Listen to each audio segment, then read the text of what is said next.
by intelligent readers worldwide. It's available in print or digital, single issues or subscription.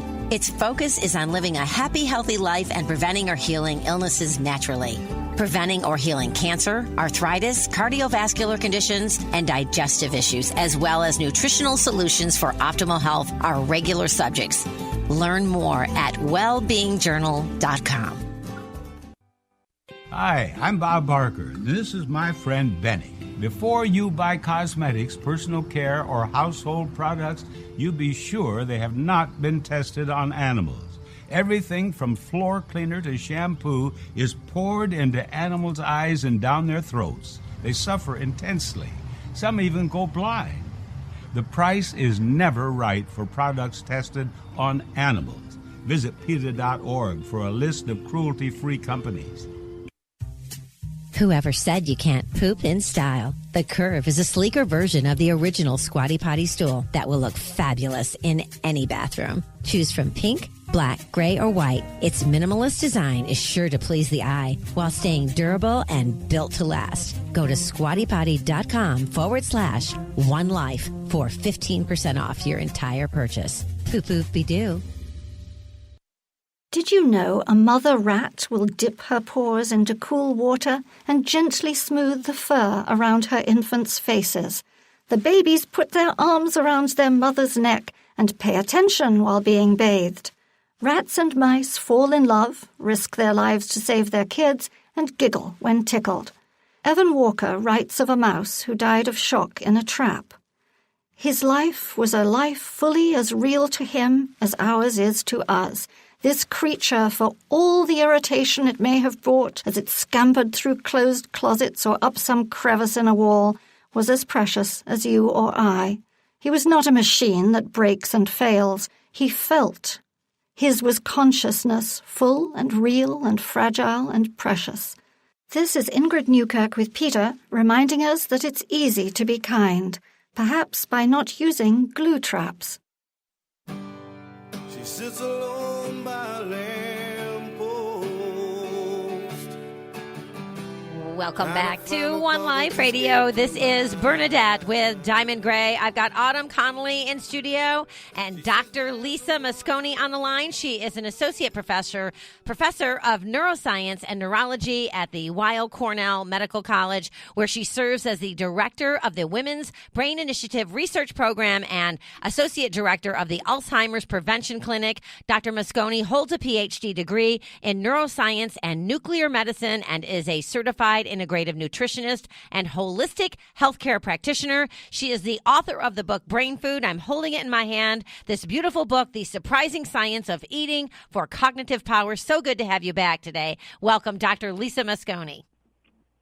Hi, thank you so much for having me. Yes, it's so good. Pleasure. Well, it's so good to have you back. It really is, and the last time you were on, we talked about, about Brain Food, your book, and the surprising science of eating for cognitive power.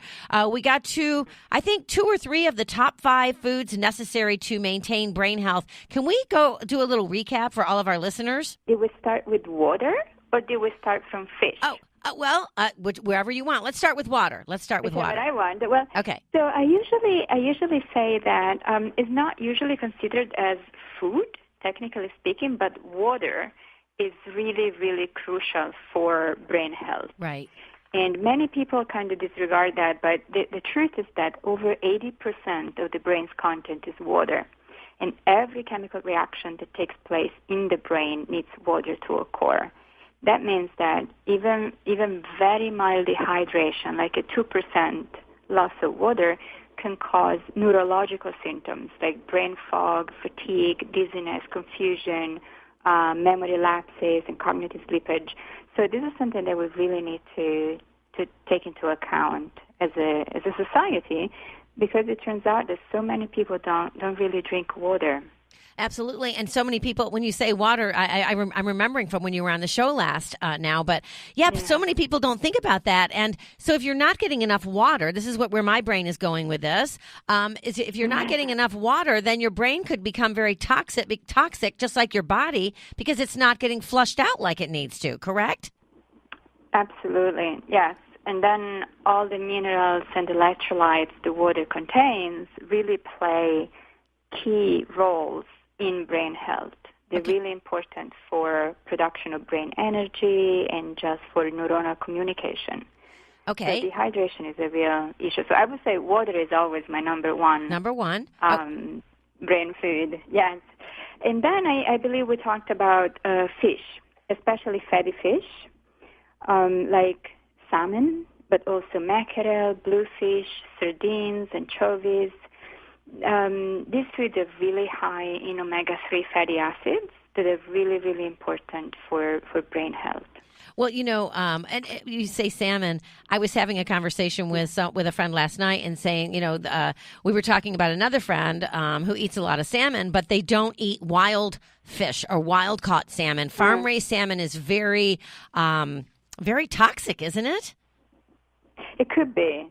It depends on the way it's been raised. And Yeah. I know that different farms have different systems, and some are more strict. Mm-hmm. And they're more a norm, and some are actually not. So it really depends on the quality of the fish, right? Right. I mean, you get the omega-3s, but you can also get a lot of pollutants, and yeah. I mean, in general, for me personally, animal products, I tend to go organic as much as I can. For fish, there is no such thing as organic fish, but wild caught is the closest one can go. And usually what I hear is that it's expensive. Yeah, of course. When I say, well, maybe you can try wild salmon, and everybody's like, no, it's really expensive. But in truth, there's like canned salmon that is not expensive at all and is broadly the same as freshly caught salmon. It's just canned, like a tuna kind of thing. Right. So Well, that's a good way to... Yeah, exactly. Okay, so let me ask you this. So fat's very important for the brain. Most of us know that. So is fat on this list of top 5 foods that you should be eating to maintain brain health? You say fat? Fat. Like avocado or, Yeah, it depends on the kind of fat. So there are different kinds of fat, like cholesterol and saturated fat and monounsaturated fat. And then there's a type called polyunsaturated fat, like omega-3s and omega-6. Okay. And those are the kinds of foods and fats that your brain really needs. Okay. The omega-3s and omega-6 family. So fish is an excellent source, and so are plant-based foods like flax seeds are really good for you. Okay. And extra virgin olive oil is also a really good source. Almonds. Some nuts, like almonds, are really good for you as well.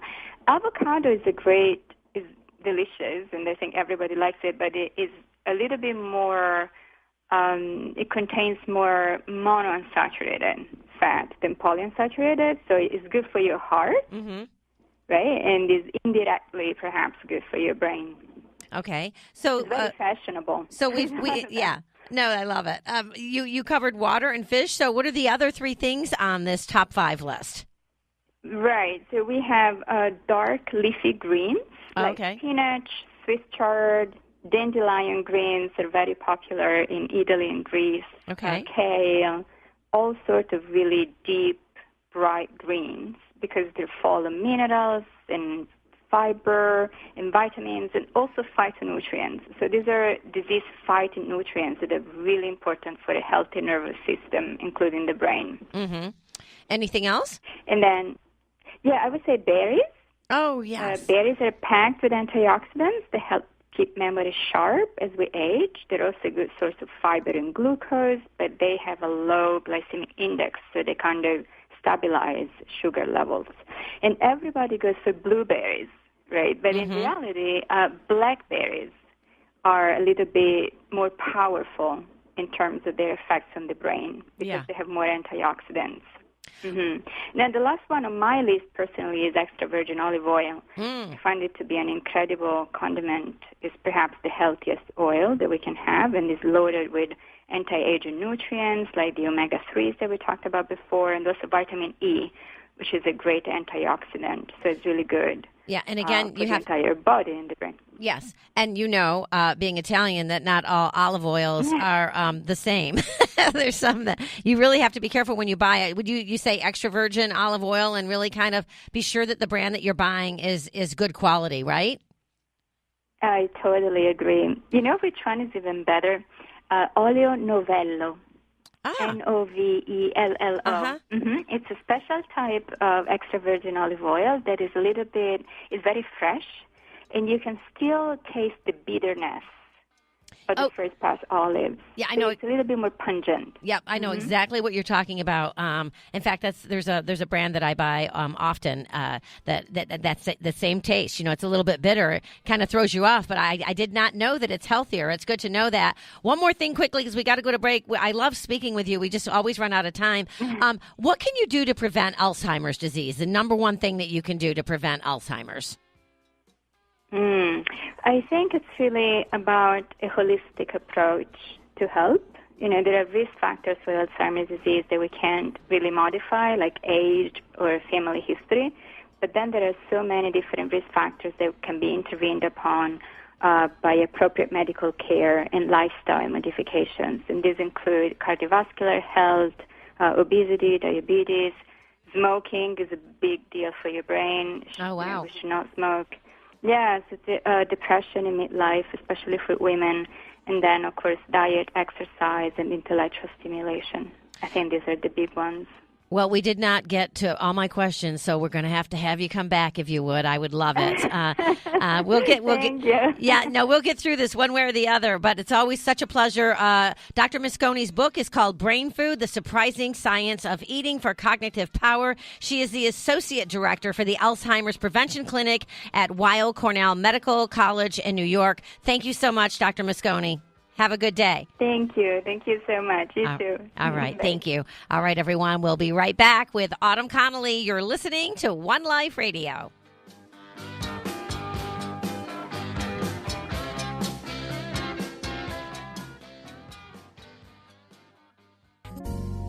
Introducing Moonlight, the latest squat to poop stool from Squatty Potty. Moonlight will light your way to the toilet on the darkest of nights. May your love of Squatty Potty burn brightly day or night with a motion and light activated night light with 3 brightness settings. Go to squattypotty.com/onelife for 15% off your entire purchase. Follow the moonlight. Hey, this is Sean Wells of the International Society of Sports Nutrition. One Life Radio is proud to partner with the ISSN. The ISSN is the world's leading scientific organization dedicated to the science of supplements and sports nutrition. For their latest conferences and events, go to the ISSN.org. That's the ISSN.org. Hi, everyone. This is Bernadette. Do you know why I love Paleo Magazine? Paleo Magazine was founded with the purpose of providing readers with the information they need to live strong, vibrant, healthy lives. They are dedicated to partnering with leaders in the paleo community to spread the knowledge of ancestral health principles without the influence of big pharma or big agriculture. Paleo Magazine. Follow them on Facebook, Twitter, Pinterest, and Instagram, or visit them at paleomagonline.com. That's paleomagonline.com. Here's the dill pickle. Squatty Potty works. It's awesome. Find yours at your local Bed Bath & Beyond, Amazon, or squattypotty.com. That's squattypotty.com. Did you know, when depressed, sheep hang their heads and avoid company? But if content, they socialize and wag their tails like puppies.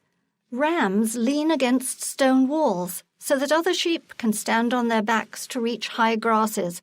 Sheep recognize each other by facial features, and when shown photographs, they can remember at least 50 other sheep and 10 human beings, even if they haven't seen them for 2 years. At Poplar Springs Sanctuary, you'll meet rescued sheep, like Fanny, who is found tied to a mailbox, and Adam, who escaped ritual sacrifice. Visitors' faces echo Anatole France's words, "Until one has loved an animal, a part of one's soul remains unawakened." This is Ingrid Newkirk with Peter, reminding us that it's easy to be kind, perhaps by choosing faux fleece.